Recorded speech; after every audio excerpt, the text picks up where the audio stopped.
নমস্কার, কেমন আছেন সবাই? সুপ্রিয়ার ঘর কন্যা একটা ভিডিওতে সবাইকে স্বাগত। সকাল থেকে ভিডিওটা শুরু করছি, দুনিয়ার সব কাজ করে আসছি। এখন আমি গোলা রুটি বানাবো। এর মধ্যে একটুখানি ধনিয়া পাতা, কাঁচামরিচ, লবণ আর কিছুটা চালের গুঁড়ো, কিছুটা আটা দিয়ে একটা ব্যাটার বানিয়ে নিছি।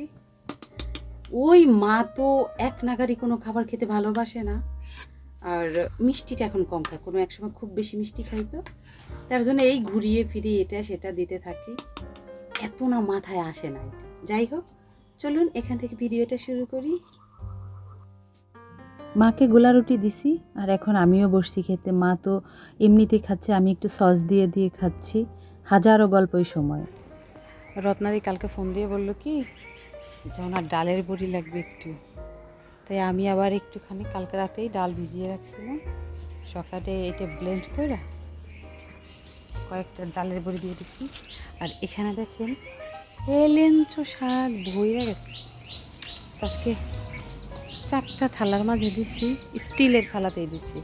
আমার কাছে মনে হয় স্টিলের থালাতে দিলেই সুন্দর হয়।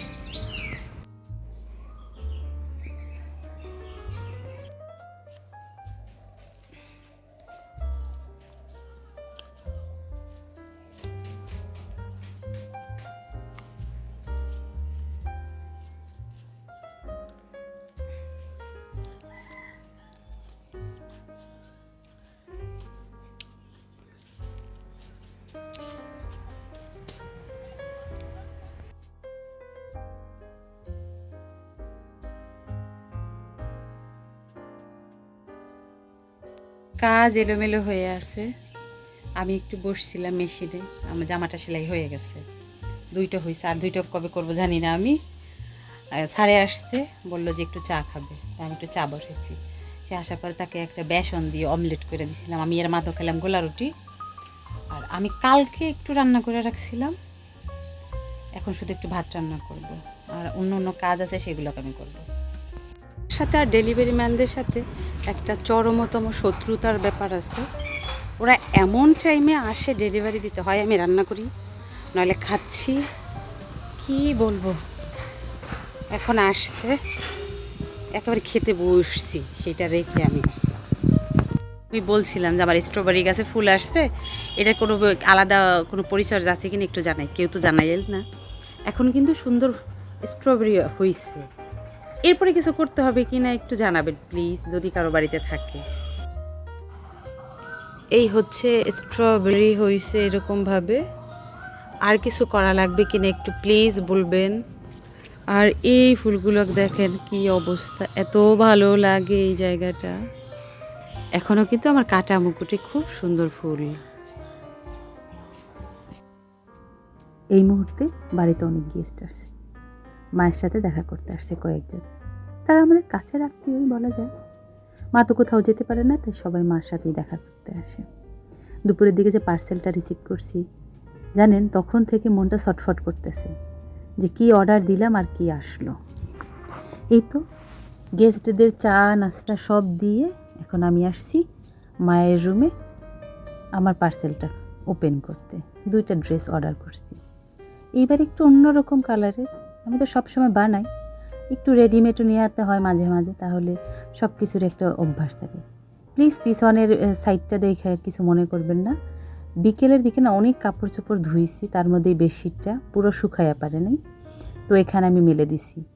বাহিরের ঘরে অনেক লোকজন, তো তাই আমি মায়ের ঘরে দরজা বন্ধ করে পার্সেলটা খুললাম আর ভাবলাম আপনাদের সাথে শেয়ার করি।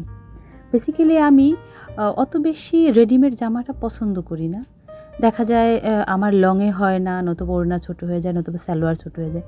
কারণ বেশ লম্বা আমি, সেটা তো আপনারা জানেনই। আমার শর্ট কাপড় চোপড় একদমই ভালো লাগে না। তারপরেও এটা দেখে একটু ভালো লাগলো, এটাও একটুখানি শর্ট, তারপরও নিলাম। কালারটা একটু ভালো লাগলো, মাঝে মাঝে একটু অন্যরকম পড়তে ভালো লাগে। আর একটা অর্ডার করছি এই অরেঞ্জ কালার, এটা দেখে এতটা ভালো লাগলো। এটা কাপড়টা না একটু অন্যরকম, না লিলিন, না সুতি, না জর্জেট, কি যেন একটা কাপড় বললো, খেয়াল নেই এই মুহূর্তে, কিন্তু বেশ ভালো লাগলো। হাতে পাওয়ার পরে একেবারেই মন্দ না, যতটা আশা করছিলাম ততটা ভালো না, কিন্তু হ্যাঁ চলে যাবে আমার। এই কয়বারই বা পরবো, যাই হোক ভালোই লাগলো। এটার লং বেশ বড় সড়ো ছিল, আর কালার কম্বিনেশনটা অনেক ভালো লাগলো, একটু সাদা অরেঞ্জের মধ্যে দিয়ে, বেশ ভালোই হলো। আর ব্যান্ড গলা নিছি, সামনে গরম আসতেছে তারপরে নিলাম, নিচের দিকে একটুখানি লেস করা আছে, বেশ ভালোই লাগলো। আর হাতাটা লং, এজন্য বেশি ভালো লাগছে। জামার মধ্যে আর তেমন কোনো কাজ করা নাই। আর জানেন, এই ম্যাক্সিমাম পেজে দেখা যায় ওরা একটা কথা বলে, দেওয়ার সময় না অন্য কিছু দেয়। জানেন, একটা পার্সেল আপনাদের সাথে আজ অবধি শেয়ার করিনি, তারা কত কি বলে দিল, কিন্তু এত বাজে হইছে, আমার গায়ে লাগে না। আমি ওদেরকে এত চেষ্টা করলাম রিটার্ন দিতে, সেটাও করতে পারলাম না। আমার একেবারে 1050 টাকা জলে গেছে। ওড়নাটাও না বেশ ভালো, আমি মনে করছিলাম ওড়নাটা হয়তো বা সুতি হবে, কিন্তু সুতি না, এটা একটু কী টাইপের কাপড় যেন। এটা 100% শিওর আয়রন করে করে পরতে হবে। বেশ ভালো লাগছে। আমার ওড়না বড় না হলে ভালো লাগে না। আমি আজকে অনেক বেশি ঝাড়মুছ করছি, ঠিক সন্ধ্যার আগ মুহূর্তে এলো গোসল করছি, এখন একটু ঠান্ডা ঠান্ডা লাগতেছে। গেস্টরা মাত্র গেল, বেজে গেছে 9:30, ওনাদের খাওয়া দাওয়া হয়ে গেছে। আর সিম্পলসে রান্না ছিল, ফুলকপি আলু দিয়ে নিরামিষ রান্না করছিলাম, মানে ডালনা বলা যায়, আর তার সাথে ছিল পরোটা। এই তারা খেলো খুব মধু মধু করে। এখন সব কিছু গোছাচ্ছি,